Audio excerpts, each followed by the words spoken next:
Bom dia, boa tarde, boa noite, boa madrugada, meus amigos. Aqui quem vos fala mais uma vez sou eu, seu amigo Luciano Lettieri. Venho desde já mais uma vez humildemente agradecer a presença dos senhores, mesmo que de uma forma virtual, do outro lado da tela, perdendo um tempinho do seu dia, prestigiando o canal, deixando o famoso joinha, compartilhando os vídeos, deixando sugestões, inscrevendo-se no canal, entre outros. Muito obrigado, meus amigos. E o papo hoje é um papo de futebol. Futebol aí pros quarentões pra cima. Aí talvez quem tá na faixa dos 30 vai lembrar dessa história que eu irei contar. Vamos voltar no túnel do tempo. Eliminatórias da Copa, eliminatórias sul-americanas para a Copa de 1990 que foi realizada na Itália. Naquela época não havia a eliminatória nos moldes de hoje, né, na América do Sul, que era todos jogavam contra todos em turno e retorno. Não, eram feitos grupos com 3. E o grupo do Brasil na eliminatória de 89 era composto por Brasil, Chile e a Venezuela. O Brasil teve um confronto com o Chile. Esse confronto contra o Chile realizado na cidade de Santiago no dia 13 de agosto de 1989. O Chile estava com sangue no olho. O Chile precisava se classificar para a Copa. Por quê? Porque não havia desclassificado para a Copa de 86 no México, participou da Copa de 82 e ficou em 22º lugar num total de 24 participantes. Então o Chile queria porque queria e era a chance de deixar o Brasil pela primeira vez fora de um Mundial. Ok. O clima era muito tenso e a rivalidade era muita, porque dois anos antes o Brasil em uma Copa América tomou uma surra do Chile de 4-0 e foi eliminado. Então o Chile estava por cima. Moral da história, estava tão tenso o negócio, com 1 minuto de jogo o Romário foi expulso, porque o zagueiro chileno fez uma falta dura no branco, Romário foi para cima, já deu um tabefe na fuça do chileno e expulso com 1 minuto. E coisas estranhas estavam acontecendo. Esse jogo terminou 1-1, o gol do Chile foi a coisa mais medonha. Tafarel cometeu um sobrepasso, até aí ok. Sem que o juiz autorizasse, já colocaram a bola no chão, cobraram, pumba, gol do Chile. Coisas estranhas no ar. Beleza. Tanto o Chile como o Brasil haviam ganho da Venezuela em casa e fora. Então os dois times tinham 2 vitórias, né? As 2 em cima da Venezuela, e um empate. E foram para a última e decisiva rodada. Quem ganhasse, levava. Maracanã. O jogo foi no Maracanã no dia 3 de setembro de 1989. Maracanã lotado com mais ou menos um público de 140 mil pessoas. Tava tenso o negócio. E o time do Brasil tinha um monte de craque, hein? Careca, Bebeto, Tafarel, Branco, Jorginho, Ricardo Rocha, Mauro Galvão, Ricardo Gomes, era um Dunga, era um senhor time. Beleza. Primeiro tempo o jogo amarrado, não acontecia nada. E o goleiro do Chile, Roberto Rojas, que era na época goleiro do São Paulo, catava muito, foi um dos melhores goleiros que eu vi, o Rojas. Enfim, 4 minutos do segundo tempo, Bebeto enfia uma bola e Careca tira do Rojas. 1-0 Brasil, a classificação em mãos. Até que o inusitado acontece. Aos 24 minutos do segundo tempo, da arquibancada, uma torcedora que já veio a falecer, chamada Rosineri Melo, atirou um sinalizador. Isso, um sinalizador, né, de navios, que adentrou o gramado do Maracanã e pegou em Rojas. E Rojas já caiu desmaiado no chão e depois se contorceu. Na mesma hora, a equipe do Chile foi toda por cima do Rojas, protestando contra a arbitragem. E todo mundo lá, o que fizeram? Já pegaram o Rojas e levaram ele para o vestiário. A gente está falando de 1989.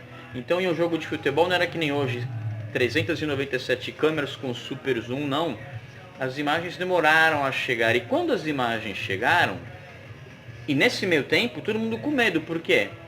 Se realmente o Rojas tivesse sido ferido, o Brasil ia ser eliminado por falta de segurança. O Chile sairia classificado e o Brasil pela primeira vez fora de uma Copa do Mundo. Até que as imagens começaram a chegar e foi percebido que o sinalizador não caiu no Rojas, caiu próximo, mas próximo, sei lá, 3, 4 metros dele. Não tinha como ele ter se ferido como o sinalizador. O que acontece? Depois foram chegando outras imagens e viram que na hora que o sinalizador caiu, próximo dele, o Rojas automaticamente se jogou no chão. Lentamente ele tirou um objeto da luva, de dentro da luva, e era uma lâmina, e ele cortou o supercílio. Nessa que os jogadores do Chile chegaram, acho que a equipe médica também, já lavaram ele de mercúrio cromo, para dar a impressão que era sangue. Moral da história: tudo foi resolvido naquela noite mesmo, o Chile foi eliminado, né? A vitória foi dada ao Brasil, eles não retornaram para continuar o jogo, a vitória foi dada ao Brasil, o Brasil carimbou seu passaporte para a Copa da Itália em 1990, e aconteceu outra coisa que foi muito triste. Triste não, né? Ou seja, se o goleiro estava com uma lâmina na luva, já estava tudo premeditado. Qualquer situação que desse, eles iam tentar burlar. Moral da história: a FIFA julgou o goleiro Rojas e custou caro aí a cena de teatro.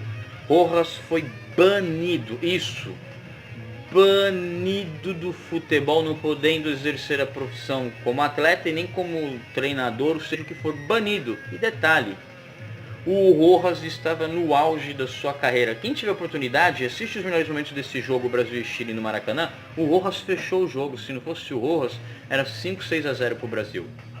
Então ele foi banido do futebol. Anos mais tarde, quando ele já devia estar depois dos 40, ele foi anistiado. E aí o que o...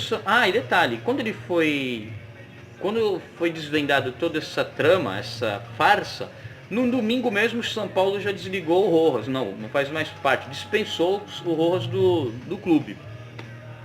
Quando ele recebeu a anistia, já estava com mais de 40 anos, o São Paulo sabia que o Rojas estava numa situação muito difícil. O que o São Paulo fez?